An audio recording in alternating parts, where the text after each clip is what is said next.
You mean it's not going to be Cincinnati at Jacksonville? Jacksonville's an 8.5 point favorite right now. The total in this game is 38, and I'll say that for a very specific reason. Obviously, we just mentioned all the unders in primetime games. Also, to remember, that stat that Evan gave about unders 38, something like 32, 11, and 1 against the spread. So the last 5 games, Evan, you could put in the chat what the time frame is for that. I forgot. But look, this is not the game that ESPN expected. They thought they were getting Joe Burrow and Trevor Lawrence. When Joe Weird they Burrow didn't flex it out. When Joe Burrow was that? It's weird they didn't flex it out. They could have flexed it out and they didn't.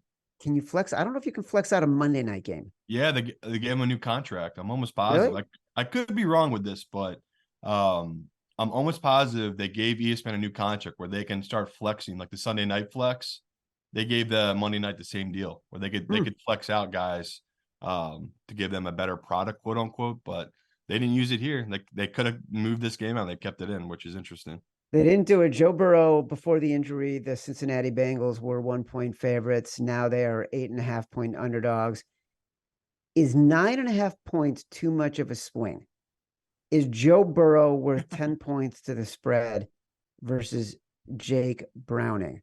Are we getting an ugly loss Cincinnati team against a semi-lucky win that looks less impressive 48 hours later in the Jaguars?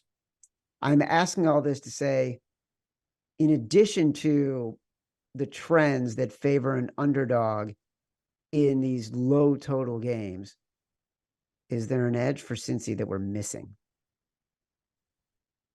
No, I mean, you're probably right. You're probably getting a lot more value right now on this line. Like it's bumped up 2-3 points probably, but yeah, I got no read on it. Like I got no feel for this kid on Cincy. And last week they were like one of the luckiest teams in football. Like they had this tip pass that Chase took all the way down to like the 5-yard line. Twice, by the way.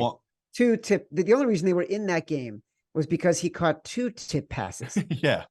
It was wonky and they still lost. Like it's just that's the fear here where it's like the football gods are giving them the bounces.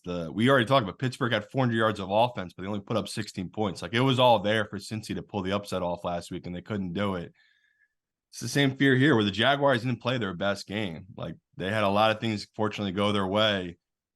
This is usually a spot where they kill these teams, like at home in a primetime game. But Chad just said it. It's like this moves so much. Like, I don't know if this is gonna be one of our 5, but as a professional, I got to do it. I guess I got to take Cincy, but I hate this one. It's another game where it's like I'm happy just to take the under and not watch a second of this game. And yeah, we'll definitely be on the under. Evan gave me the stat again from earlier. Totals 37 or less, 22-4-1 to the under since 2020. 38 or less, 32-11-1 to the under. So right now this number's at 38. Plus you got the overriding factor that it's a Monday Night Football game, and those primetime unders have been cashing. So 13-1 to the under primetime Monday games. If we can put the 38 in the contest, that'd be great. Maybe we can call Bet365, have them change the rules in the last 6 weeks of the season.